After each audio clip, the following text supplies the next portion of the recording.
Sometimes it's always better to keep your plans within yourself. Have you been in any situation where you decided not to tell people about your plans? Or you heard someone say something like, I won't tell people my plans till it becomes a reality? Anyway, let's hear from Amara's story and how her life played out. In the small village of Umeze, there lived a young woman named Amara. She was known for her kindness, hard work, and gentle spirit. But Amara had one dream that kept her awake at night: to start her own business selling handmade palm oil and soap. Every evening, she would sit outside her mother's hut, counting the little coins she had saved, and her heart burned with hope. But Amara had one weakness: she trusted too easily. She believed that everyone around her had a good heart, like hers. Amara's closest friend was Ngozi, a beautiful woman with quick eyes and a sweet tongue.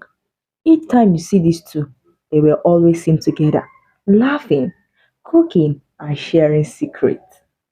But when Amara told Ngozi about her plan to start her business, Ngozi's eyes widened. She smiled and said, "Hmm, that's wonderful, my sister. Oh, you deserve success." But deep down, Ngozi's smile hid envy.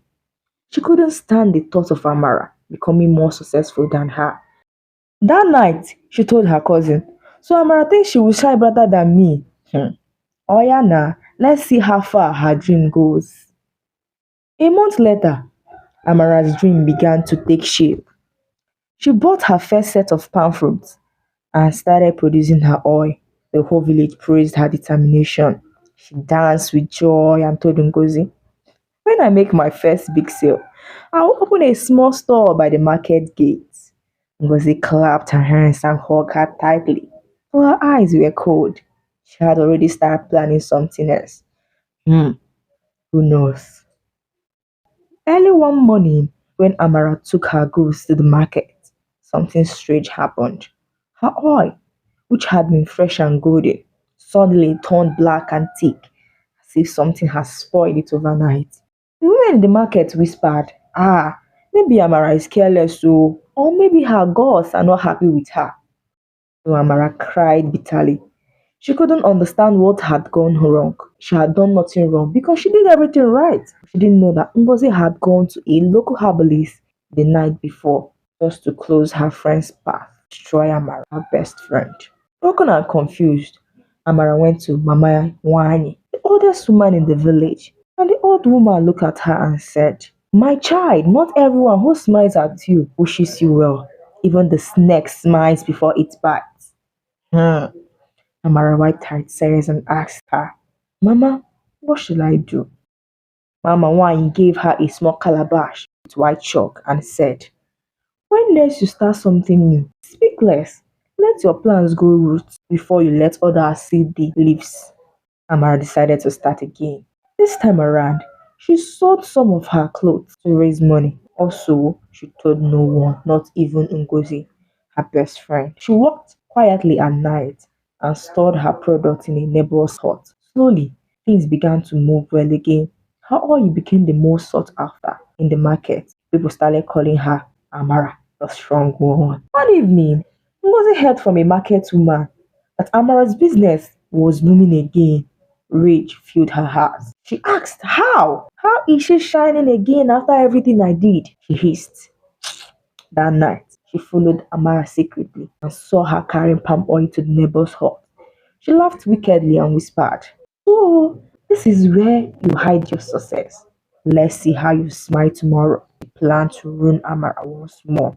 That night, as Ngozi sneaked into the neighbor's hut to pour a strange powder into Amara's oil, she heard a deep voice. "Ngozi!" She froze. The moonlight revealed Mama Nwanyi standing at the door with a burning lamp. She said, "You cannot destroy what you did not build," the old woman said firmly. Ngozi trembled and dropped the powder. Suddenly, she screamed and her hands turned black and her body shook. The villagers rushed in, and it was revealed that Ngozi had been behind Amara's misfortunes all along. Amara wept, not in anger, but in pain. She couldn't believe her own friend had done such a thing. But Mama Nwanyi told her gently, Amara, weep no more, because even the sweetest fruits attract lies. That's why you must cover your plans like a mother covers her baby from the sun. From that day, Amara learned to keep her dreams in her heart until they were strong enough to stand. And years later, Amara became one of the wealthiest traders in Imoese. She helped widows, trained young girls, and never spoke too soon about her plans. Whenever people asked her how she succeeded, she smiled and said, My secret is silence. And so her story spread across many lands, teaching everyone that not every ear that listens will celebrate you. Some listens only to destroy. So your dreams are like seed. Protect them from jealous winds until they take root. Speak less, walk more. And remember, even your shadow can disappear when the light fades.